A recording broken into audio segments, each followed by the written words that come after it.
जय प्रभुपाद जय प्रभुपाद जय प्रभुपाद श्रील प्रभुपाद जय प्रभुपाद जय प्रभुपाद जय प्रभुपाद.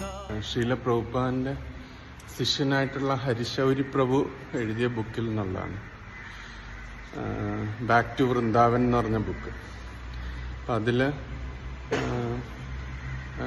ഒക്ടോബർ 25, 1977 സമയമാണ്. പ്രഭുപാദ് സമാധിയായത് 1977 നവംബർ 14 ഇത് ഏകദേശം ഒരു 20 ദിവസം മുമ്പുള്ള കാര്യമാണ്. അപ്പോൾ ഒക്ടോബർ 25 രാവിലെ ശ്രീല പ്രഭുപാദ് എഴുന്നേറ്റപ്പോൾ തന്നെ ശ്രീല പ്രഭുപാദിന് കുറച്ചൊരു ദുഃഖമായിട്ടാണ് എഴുന്നേറ്റത്. കാരണം ശ്രീല പ്രഭുപാദ് എഴുന്നേറ്റ് നോക്കിയപ്പം തൻ്റെ ചുറ്റും ഹംസദൂത പ്രഭുവും ഭരദ്വാജ് പ്രഭുവും പിന്നെ അദ്ദേഹത്തിനെ സെർവ് ചെയ്യാനുള്ള ഹരിശൗരി പ്രഭു മാത്രമേ ഉണ്ടായിരുന്നുള്ളൂ.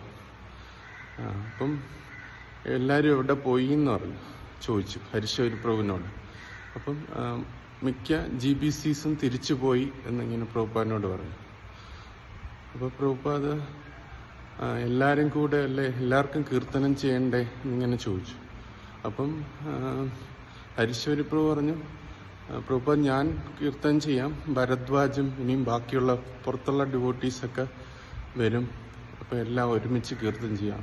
പക്ഷെ പ്രഭുപാദിന് കുറച്ചൊരു വിഷമം ഉണ്ടായി, സാറ്റിസ്ഫൈഡ് ആയില്ല. പ്രഭുപാദ് പറഞ്ഞു, എല്ലാവരും ഉണ്ടെങ്കിലേ എനിക്കൊരു ഇവിടെ തുടർന്ന് നിൽക്കാനൊരു എൻകറേജ്മെൻ്റ് ഉണ്ടാകത്തുള്ളൂ, അല്ലെങ്കിൽ ഞാനൊരു ലോൺലി ഫീൽ ആവും, ഒറ്റപ്പെട്ടതുപോലെ തോന്നും എന്നിങ്ങനെ ശ്രീല പ്രഭുപാദ് പറഞ്ഞു. അപ്പോൾ അത് കഴിഞ്ഞിട്ട് അവർ കീർത്തനം തുടങ്ങി. പിന്നെ കുറച്ച് കഴിഞ്ഞപ്പോഴത്തേന് ഹരിശൗരി പ്രഭു ഒരു ഡിവോട്ടി ഈ ധാമത്തിൽ വെച്ച് മരിച്ചാൽ എങ്ങനെയായിരിക്കും എന്നുള്ള കാര്യം ചോദിച്ചു. കാരണം ഒരു സംജാത പ്രഭു എന്ന് പറഞ്ഞൊരു പ്രഭു ഉണ്ടായിരുന്നു. അദ്ദേഹം ഈ പ്രസ്ഥാനത്തിൽ വന്ന അദ്ദേഹത്തിന് 51 വയസ്സിലാണ്. ഓസ്ട്രേലിയൻ ഡിവോട്ടിയാണ്, മെൽബോണിൽ ജോയിൻ ചെയ്തതാണ്. പിന്നെ അദ്ദേഹം ഒരുപാട് സർവീസ് ചെയ്തു. പിന്നെ ഇന്ത്യയിൽ വന്നു. ഇന്ത്യയിൽ വന്നിട്ട് ഇവിടെ ഒറീസയിലെ ടെമ്പിളിൽ അദ്ദേഹം സർവീസ് ചെയ്തു. ഗോർഗോവിന്ദ മഹാരാജിനെ സർവീസ് ചെയ്തു. അവിടെ വെച്ച് അദ്ദേഹത്തിനൊരു എൻസെഫലൈറ്റിസ്, ബ്രെയിനിൽ വൈറസ് ഇൻഫെക്ഷൻ വന്ന് അദ്ദേഹം അവിടെ വെച്ച് മരണമടഞ്ഞു. അപ്പോൾ അദ്ദേഹത്തിൻ്റെ കാര്യം ഇങ്ങനെ അതുദ്ദേശിച്ചാണ് ഹരിശൗരി പ്രഭു ചോദിച്ചത്. അപ്പം ശ്രീല പ്രഭുപാദ് അദ്ദേഹത്തിനോട് ഭഗവത്ഗീതയിലെ ആ ശ്ലോകങ്ങൾ വായിക്കാൻ പറഞ്ഞു. ആദ്യം പ്രഭുപാദ് പറഞ്ഞു അദ്ദേഹത്തിൻ്റെ ഗതി എന്താവെന്ന് ചോദിച്ചപ്പം ആദ്യം ശ്രീല പ്രഭുപാദ് പറഞ്ഞു, ധാമത്തിൽ വെച്ചൊരാൾ മരിച്ചാൽ അറ്റ്ലീസ്റ്റ് അയാൾക്കൊരു ഹയസ്റ്റ് സ്റ്റാൻഡേർഡ് ഓഫ് ലൈഫ് കുറച്ച് നാൾ കിട്ടും എന്ന് പറഞ്ഞു. എന്നിട്ട് ഇതിങ്ങനെ ക്ഷീണേ പുണ്യ മർത്യലോകം വിശന്തി എന്നുള്ള ആ 3-4 ശ്ലോകങ്ങൾ വായിക്കാനായിട്ട് വന്നു. ഒരു സക്സസ്ഫുൾ ആയാൽ അയാൾ തിരിച്ച് ആധ്യാത്മിക ലോകത്ത് പോകും. സക്സസ്ഫുൾ ആയില്ലെങ്കിൽ അയാൾ ഉന്നതമായ ലോകങ്ങളിൽ പോയി കുറേ നാൾ കഴിഞ്ഞിട്ട് തിരിച്ച് താഴേക്ക് വരും. തിരിച്ച് താഴേക്ക് വരുമ്പോൾ ഒന്നെങ്കിൽ ഒരു നല്ലൊരു സംസ്കാരമുള്ള കുടുംബത്തിലോ അല്ലെങ്കിൽ വളരെ ധനികനായ കുടുംബത്തിലോ ജനിക്കും. പിന്നെ വളരെ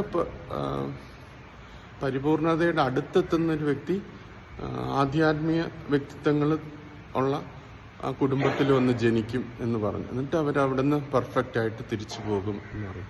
അപ്പോൾ ശ്രീല പ്രഭുപാദ് അങ്ങനെയാണ് അതിന് ആൻസർ കൊടുത്തത്.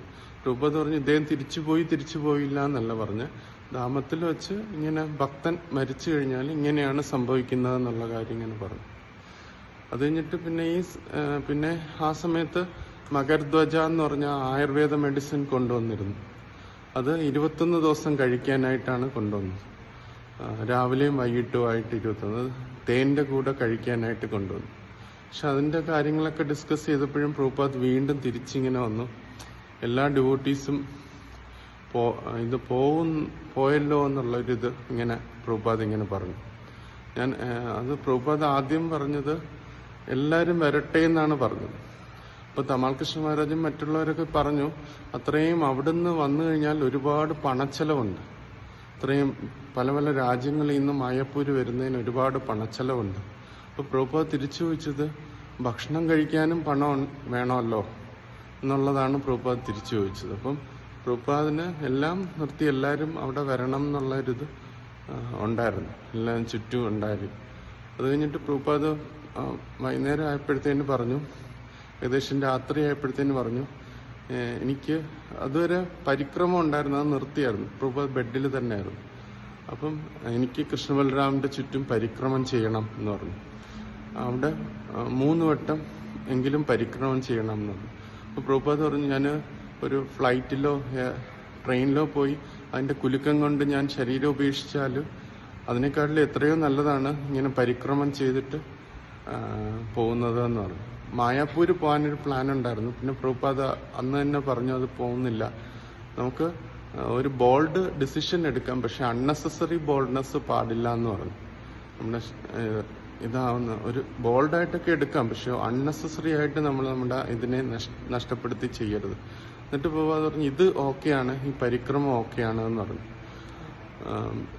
അപ്പോൾ പ്രഭുപാദ് പറഞ്ഞു, ഒന്നെങ്കിൽ എന്നെ പല്ലക്കിൻ അല്ലെങ്കിൽ ഒരു സ്ട്രെച്ചറിൽ കിടത്തിയിട്ട് ഈ കൃഷ്ണബലരാമനെ ചുറ്റും കാണിക്കണം എന്ന് പറഞ്ഞു. അപ്പം ഹംസദൂത പ്രഭുവിടെ വന്നു. അപ്പോൾ ഓക്കെ ആണോ, ഇത് ചെയ്യാൻ പറ്റുമോ എന്ന് ചോദിച്ചപ്പോൾ ചെയ്യാൻ പറ്റും എന്ന് പറഞ്ഞു.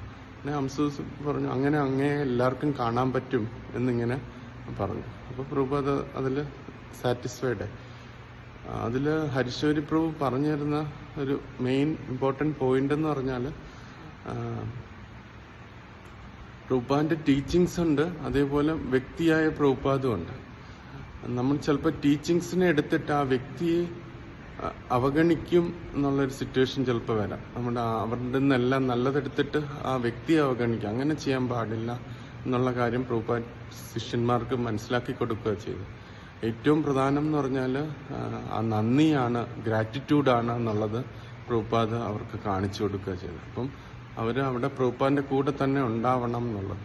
പിന്നെ പ്രഭുപാദ് വിചാരിച്ചു, ഞാൻ ഈ റൂമിനകത്ത് കുറച്ച് പേരെ എന്നെ സെർവ് ചെയ്യാനും എന്നെ കാണാനും ഒക്കെ പറ്റുള്ളൂ, എല്ലാവർക്കും റൂമിനകത്ത് കയറ്റിവിടില്ല. അപ്പം പ്രഭുപാദ് തൻ്റെ ആരോഗ്യം പോയാലും അവിടെ വെച്ച് മരണപ്പെട്ടാലും കുഴപ്പമില്ല, താൻ പരിക്രമം ചെയ്യാമെന്ന് വിചാരിച്ചു. അങ്ങനെ ആ ടെമ്പിളിലുള്ള എല്ലാ ഡിവോട്ടീസിനും തന്നെ കാണാനും തന്നെ സെർവ് ചെയ്യാനും സാധിക്കും എന്നുള്ളത്. അപ്പോൾ അവസാനത്തെ ഓരോ ദിവസങ്ങളിലും പ്രഭുപാദ് വളരെ ആഴത്തിലുള്ള മെസ്സേജസ് ആണ് ശിഷ്യന്മാർക്ക് കൊടുത്തുകൊണ്ടിരുന്നത്.